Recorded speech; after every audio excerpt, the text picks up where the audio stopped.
La revue de presse d'Europe 1, Olivier Delagarde. On commence ce matin avec un accessoire vestimentaire. Eh oui, parce que, contrairement à ce que dit l'adage, l'habit fait parfois le moine. Il s'agit en l'occurrence d'un pull, mais pas n'importe quel chandail, précise Alain Raymond, le facétieux chroniqueur de la Croix.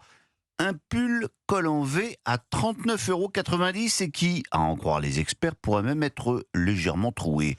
Ce pull, aussi sûrement que les chaussettes dans les mocassins de Chirac ou que les lunettes de soleil de Macron, est devenu l'image symbole d'un homme et peut-être même d'une politique. Ah, le pull de Le Cornu, ça lui donne un look modeste, poursuit Raymond, disons même provincial, avec ses poireaux dans le cabas. On sent qu'il aime bien ce look, qu'il le cultive, qu'il y tient. C'est son costume de Superman à lui, ajoute-t-il, le slip par-dessus le collant en moins.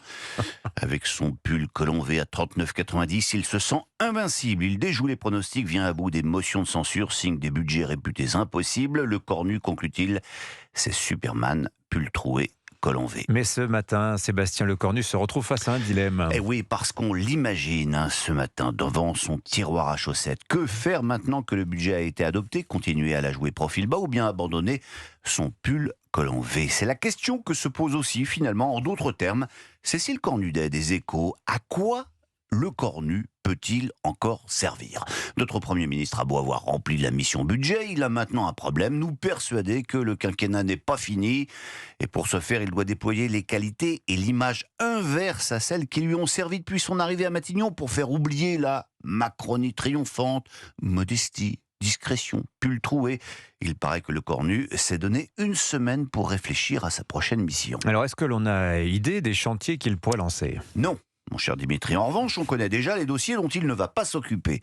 Le chômage des jeunes, par exemple, et cette proposition du MEDEF de créer un statut spécial pour les entrants sur le marché du travail. Ouh là là là là, non. Contacté par le Parisien, raconte Olivier Beaumont, Matignon confie avoir découvert cette idée du patronat dans la presse, tout en expliquant qu'elle n'est aucunement à l'ordre du jour du gouvernement. Le Premier ministre s'est donné suffisamment de mal pour enterrer la réforme des retraites. Ce n'est pas pour lancer un grand chantier sur le chômage des jeunes qui pourrait fâcher le Parti socialiste. Non, dormez tranquille, braves gens. Mais je vous préviens quand même, le réveil va être difficile. Enfin, je vous préviens, ce n'est pas moi, c'est Nicolas Dufourcq qui nous alerte dans le Figaro. Alors un mot quand même pour rappeler qui est Nicolas Dufourcq. Ce n'est pas un Iroquois extrémiste, ce haut fonctionnaire, passé par l'ENA, chef d'entreprise, inspection des finances, préside depuis une douzaine d'années aux destinées de BPI France. Il est de ce fait à un poste d'observation privilégié de la réalité de l'économie et de la situation française. Le retard pris dans le redressement de nos finances publiques est maintenant trop important pour éviter un moment de vérité, écrit-il. Un long moment d'effort vient, une austérité qui pourrait durer 10 ans. Les pays du sud de l'Europe savent ce que c'est, ils l'ont vécu avant de se redresser. Ce sera bientôt au tour de la France de vivre ce long moment, probablement après la présidentielle, prédit-il. Les partis qui promettent encore d'y échapper ne pourront pas être pris au sérieux. Quel qu'il soit et quel que soit son programme, le candidat élu devra faire atterrir le pays. Mieux vaudra avoir dit la vérité aux Français avant le scrutin, car la réaction populaire sera terrible si la nouvelle majorité improvise un tête-à-queue au bout de 6 mois, avec un risque de dislocation sociale. Et là, soyez-en sûrs, les problèmes de trous dans les pulls verts seront le cadet de nos soucis.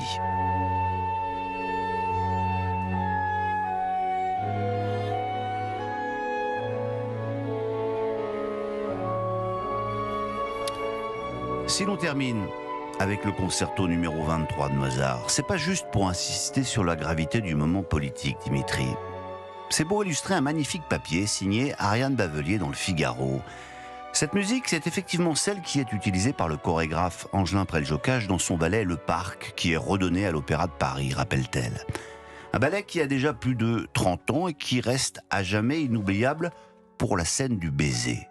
Oui, un baiser volant, d'une petite minute qui donne l'impression que les danseurs sont accrochés l'un à l'autre par les lèvres. Si vous ne l'avez pas vu, 3 clics sur Internet vous permettront de découvrir ce moment de grâce absolue et qui est aussi une prouesse pour les danseurs, nous raconte le Figaro. Anna O'Neill, qui reprend le rôle, raconte « Je dois me tenir très fort aux lèvres de mon partenaire et il ne me touche pas, mais l'envol est magique à vivre. Je ferme les yeux et je perds le contrôle, comme un premier baiser avec des papillons dans le ventre. » Voilà, je vous laisse avec Mozart, et moi aussi je vous embrasse.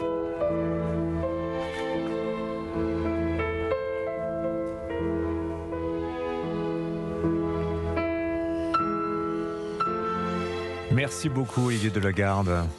Instant de grâce dans la revue de presse d'Europe 1 ce matin. Merci à vous pour ces mots que vous avez eus.